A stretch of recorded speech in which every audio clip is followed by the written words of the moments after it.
Jesus answered and said unto them, take heed that no man deceive you. First of all, boys, pay attention. Don't get deceived. So they asked him in Mark 13, same passage, similar parallel passage. When shall these things be? And what shall be the sign? Luke 21. When shall these things be? What shall be the sign? So I put them all side by side on my chart. Matthew, Mark, and Luke in columns. There's two ways to do charts. You can do it, vertically or horizontally. I prefer horizontal teaching, on timeline kind of stuff. I use a lot of visuals. I'm a visual learner. If I learn at all, sometimes I don't get it all. There's the horizontal method. Part 4A of my series, that little yellow stripe, greatly expanded, and to the top one, and I divided it up into 5 parts, A, B, C, D, and E. A is when the Antichrist makes a treaty that allows the Jews to rebuild the temple. Now, there have been many Christians teaching that we get raptured out of here before this tribulation time starts. That's called the pre-trib rapture. That's what I believed and taught for 40 years, because that's what I was taught in my Schofield Bible. And that's what all the preachers were preaching, pre-trib rapture, and I believed it. I never researched it, but I believed it because that's what I was taught by people I trusted. Then there's the first 3.5 years called tribulation. Then there's the middle, which would be 3.5 years of half of 7. And then there's the second 3.5 years called the Great Tribulation, and then the last part. So people fall into 3 basic categories. Those who believe in the pre-trib rapture, those who believe in the mid-trib rapture, middle, and those who believe in the post-trib rapture. We get raptured out. Rapture means to snatch away. When do the Christians get caught away? Well, I used to believe we got out of here, hey, we miss all the tribulation. Not true. Tim LaHaye wrote a fabulous, he's an incredible author. His books are in here somewhere. Can everybody spot those real quick and bring me one of them? I forgot to get those ready.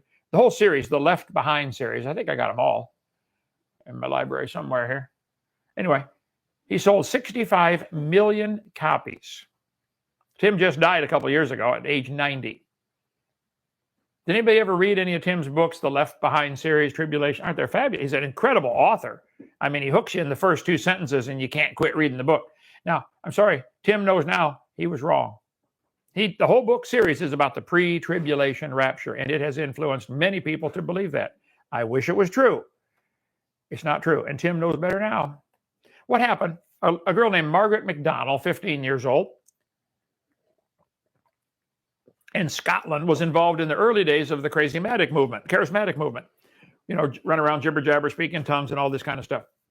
She had a vision, she said, where the Lord told her that he's coming back before the tribulation.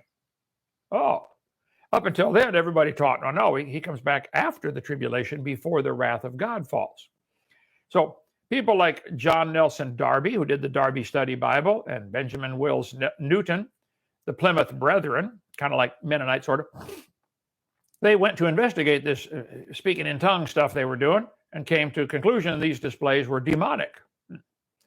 So anyway, you can read all about Margaret MacDonald in Scotland in 1830 if you want to learn about the pre-trib rapture teaching that she started spreading around. I know I got the whole series in here somewhere, brother. Yeah, forget it. We're past that now. Okay, never mind. So in James chapter 1, James said, my brethren, be not many masters, knowing that we shall receive the greater condemnation. God takes false teaching seriously. You better be sure you're right. That's why you'll hear me 100 times say, if I don't know for sure, I'll say, well, there's 4 theories on that, and here's why I choose this theory, but I don't know. If I don't know, I say, I don't know. My mom kept a baby book on all us kids, and my first sentence was, I don't know. First sentence, I don't know. And I still don't on something. It doesn't matter how smart, how godly, or sincere the teacher might be. It must be in accord with God's word, or it's not, doesn't matter. God told Jeremiah, tell the people you're going to go into captivity. Jeremiah, go preach. You guys are sinners. God's taken you off to be slaves. They didn't want to hear that message. They beat him. They did all kinds of mean things to Jeremiah. You read the book of Jeremiah, he's called the weeping prophet. As he'd preach, he would cry, Lord, guys, listen to me. Get right. You're going to get clobbered.